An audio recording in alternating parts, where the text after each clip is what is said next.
Hey guys, Jensen here once again, and I thought I'd take a little bit of a break from the usual tactical breakdowns and approaches to tell a story from a region that I'm rather familiar with, that of a tale of two AD carries, Slayder from GAM going up against Artemis from Team Wales, as both of them battle it out to see who will be the VCS representative that will be playing in the Swiss stages of Worlds, as well as a rematch of the VCS 2023 Summer Finals. Our story begins in 2018 with Sky Gaming, started up by legendary Vietnamese mid laner Optimus of SF5 and SAJ fame. He aimed to create this team to promote into the VCS itself and to develop the next generation of Vietnamese superstars. This was initially a roster of 10 players, but it was quickly reduced down to 6, as it was very apparent which were the better players amongst their counterparts, with the exception of the AD carry role. What makes this so interesting was that this was a team that didn't just simply qualify and then get bounced around the relegation zone, but they qualified, finished second in the round robin, and made it to third in the playoffs in the debut season in the VCS itself. And what made it so much more interesting was that up until this point in the VCS, you needed a strong top laner and jungler, which were the dominating factors that allowed teams to succeed in the VCS itself. Sky Gaming had a successful strategy that they utilized to achieve those results. They will play a proactive mid laner with a ganking jungler, use that to achieve mid prio, and then use that to dive and execute onto bot lane. Usually this would be a hyper carry AD carry, such as legs of Kai'Sa, and not only did they have one AD carry who was capable of executing such a strategy, there are two. While Slayder was the starter, he would often share scrim time between himself and Artemis, and both of them will be very effective once given these resources and would rather responsibly execute and carry these things out,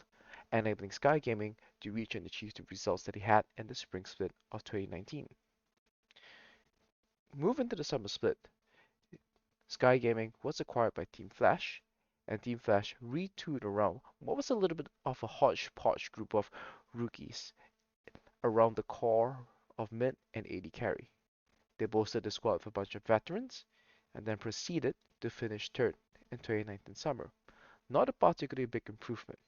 but it seems that there was a little bit of trouble brewing in the camp of Team Flash itself. It turns out that between Slayder and Artemis, there was lots of competition going on for the AD carry position, causing a little bit of strife amongst the team members itself as they couldn't really decide which AD carry was the better one to start or play with. As to quote from my memory, a conversation that I had with their GM when I was discussing this matter with them, the eye test suggests that Artemis executes team fights more reliably, but Slater inspires more confidence in the team with his aggression. It is a nice dilemma to have both the best ADCs and the VCS on the same team, but when you have that much talent in the same role, there's bound to be unhappiness on the team. To call them both the best AD carries in the VCS was not an understatement of any sorts. As for the two of them, on their signature champions of Kai'Sa was Slayder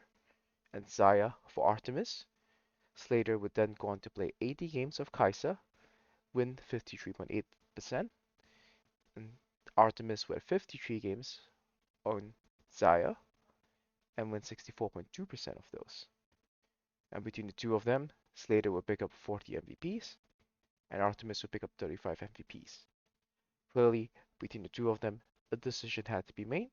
and Team Flash chose to stick with the more aggressive AD carry, choosing to go with Slayder into the 2020 season, and Artemis was traded to CES in a manner where he was given to a team that was less likely to be able to compete against them. And this proved to be an effective stroke of GMing, as Team Flash was then able to go on in 2020 to win two championships in a row, winning back-to-back splits in spring and summer that year, even spawning a little bit of a meme at a point of time with how well Slater was playing, even in an off Kai'Sa meta, where he would just simply slam his signature champion whenever it was possible, that it was always a Kai'Sa angle in the VCS. Whereas in Artemis, playing for a little bit of a team going through its own rebuilding and retooling phase, they finished fifth in both spring and summer splits as well. The head-to-head began between these two rivals from the VCS, with Slayder taking the 6-3 lead in game score. 2021 proved to be a bit kinder towards Artemis, with him seemingly winning the majority of exchanges during the regular season, as both of them now were on a little bit more parity and even footing in terms of team strength that they were on. In 2020, Slater had all the advantages. He had the superstar team, definition first place in both splits, whereas Artemis didn't have that luxury. Now, with both of them on mid-table teams, things proved to be a little bit more even, as Slater lost out in the regular season, but managed to pull things back in the playoffs to claim a 3-2 victory to reverse the positions to have Team Secret finish in third place while Cerberus finish in fourth. With that, the head-to-head record did go up to a 10-9. And while this might have been the closest the two of them were at, if we were to take a look at the MVPs and who was carrying the team harder, Artemis could have had a very strong argument that he was the better AD carry in 2021, putting up more carry performances and winning 8 MVP awards throughout the year itself. Unfortunately, the summer split of 2021 was cancelled due to the COVID pandemic, and the next part of our story brings us to 2022, where Slater now found himself playing for bottom feeders in both the spring and summer split. Playing for Team Flash once again, this was not the Team Flash of the old, this was a Team Flash that was struggling to stay afloat, where they finished in 8th place, and despite that, he did manage to win the head-to-head against Cerberus Esports in both scenarios, going 2-1 and 2-0, one of the few victories that Team Flash had in that split itself. He then played for Genius Esports in the summer split, where this time Artemis got the better of him, but neither of them seemed to do particularly well. Despite the results suggesting that this might be the end of the Slayder and Artemis era, their MVP records would both suggest that both of them were still on top of the games and still the both top performing AD carries in a row. With the head-to-head record being 15-14, it is important to note that despite the team's middling placements, the number of MVPs that they were able to acquire was a testament to their abilities and skills to carry a middle or bottom table team all the way across the finish line. All the way across the finish line. This year in 2023, in the season itself, I saw a little bit of a return to the top of the table for both of these players. Initially playing for SBTC, Slayder put on an extremely strong series of carry performances to help bring his team into the second place. While he did once again crush Artemis in the playoffs 3-0, it was in summer where both of these teams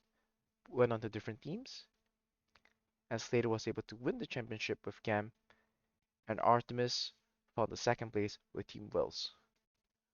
However, this slew of results going overwhelmingly in Slayder's favor would quickly put the head-to-head score 28-19, with 15 MVPs being racked up by Slayder in arguably his best performing year yet, while Artemis, being no slouch himself, was able to acquire a fair bit of those himself. Naturally, the way that these MVP awards are given out has a little bit of a bias towards them, with the likes of the aggressive playmaking that Slayder prefers to trend towards, being more able to acquire such awards, whereas Artemis, he plays a more reliable position base where it's all about spacing and putting out the damage when his team allows him to succeed, not necessarily receiving the same number of accolades. But still,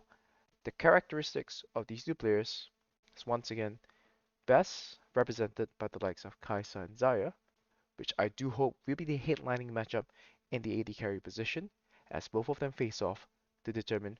which of the VCS teams will be representing the region, as both of them go up against each other in the best of 5 to qualify for the Swiss stage of Worlds. And with that, that comes to the end of this episode of Worlds Daily. I hope you enjoyed this little tale of 280 carries between Artemis and Slayder. Have a nice day and get hyped for the match. I personally am very excited for this one.